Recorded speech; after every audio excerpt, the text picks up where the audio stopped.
नमस्कार मंडळी, दीपा किचनमध्ये स्वागत आहे तुमच्या सर्वांचं। आज मी बनवणार आहे खोबरं, गूळ, खारीक, काजू, बदाम, तूप ही सगळं मिश्रण तयार करून मी लाडू तयार करणार आहे। घरच्या घरी एकदम सोप्या पद्धतीत लाडू बनवणार आहे मी। तर व्हिडिओ शेवटपर्यंत बघा। व्हिडिओ पळून सुद्धा बघू नका, जेणेकरून तुम्ही एक तरी स्टेप मिस कराल आणि लाडू तयार होणार नाही चांगले। म्हणून शेवटपर्यंत व्हिडिओ बघा। माझ्या चॅनलवर नवीन असाल तर माझ्या चॅनलला लाईक, शेअर, सबस्क्राईब करायला विसरू नका। चला तर आपण रेसिपीसाठी सुरुवात करूया। 100 ग्रॅम खारीक घेतलेला आहे मी, 50 ग्रॅम काजू घेतलेला आहे, 50 ग्रॅम बदाम घेतलेला आहे, अर्धा किलो खोबरं घेतलेला आहे पण खिसून घेतलेला आहे एकदम बारीक खिसणीनं, आणि गूळ घेतलेला आहे। सर्वात प्रथम कढाई घ्यायची, कढाईमध्ये तूप टाकायचे,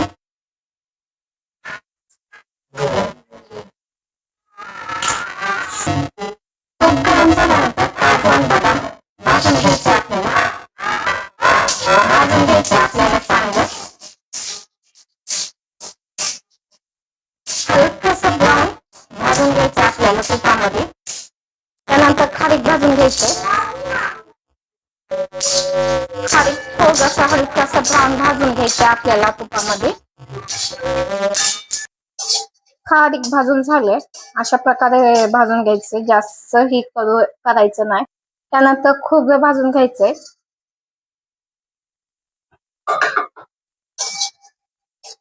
खोबरं भाजताना तूप टाकायची गरज नाहीये, आता खोबऱ्यामध्ये ऑलमोस्ट तेल असतं म्हणून तूप टाकायची गरज नाहीये आपल्याला।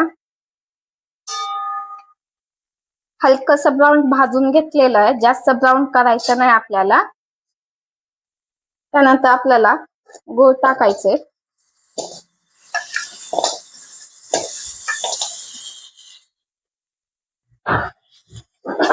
गुळाचा पाक करायचा आपल्याला।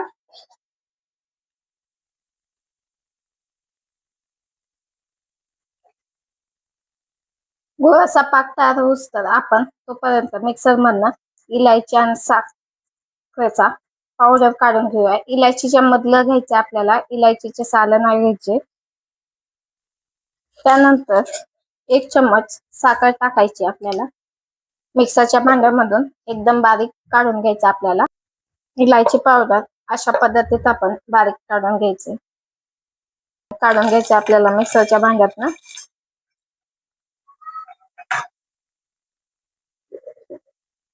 अशा प्रकारे काढून घ्यायचे, जरा जाड सरस काढून घ्यायचे, एकदम बारीक नाही।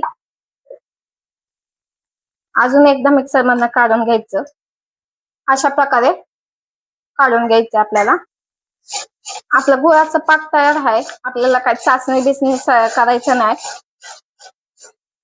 त्यानंतर खारीक टाकायचे, तर खोबरं टाकायचे जे भाजून घेतले आपण, तर जे मिक्सर मधनं काजू बदाम काढले होते ते टाकायचे।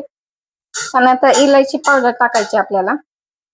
त्यानंतर आता चांगलं मिक्स करून घ्यायचे,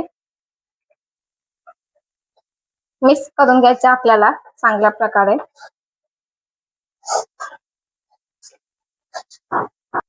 त्यानंतर तूप टाकायचे आपल्याला,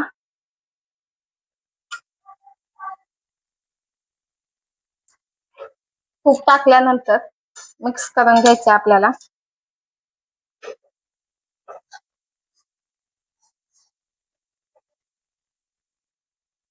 हाताला तेल लावून घ्यायचे आपल्याला, तेल लावून घेतल्यानंतर आपल्याला लाडू बांधून घ्यायचे, त्याचे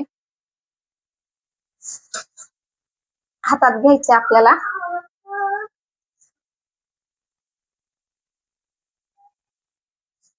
अशा प्रकारे आपल्याला लाडू बांधून घ्यायचे गरम असतानाच। अशा प्रकारे आपले लाडू तयार आहे। माझा व्हिडिओ आवडला असेल तर माझ्या चॅनलला लाईक, शेअर, सबस्क्राईब करायला विसरू नका। खारीकचे आणि खोबऱ्याचे लाडू कसे झाले ती कमेंटमध्ये नक्की सांगा मला. धन्यवाद मित्रांनो.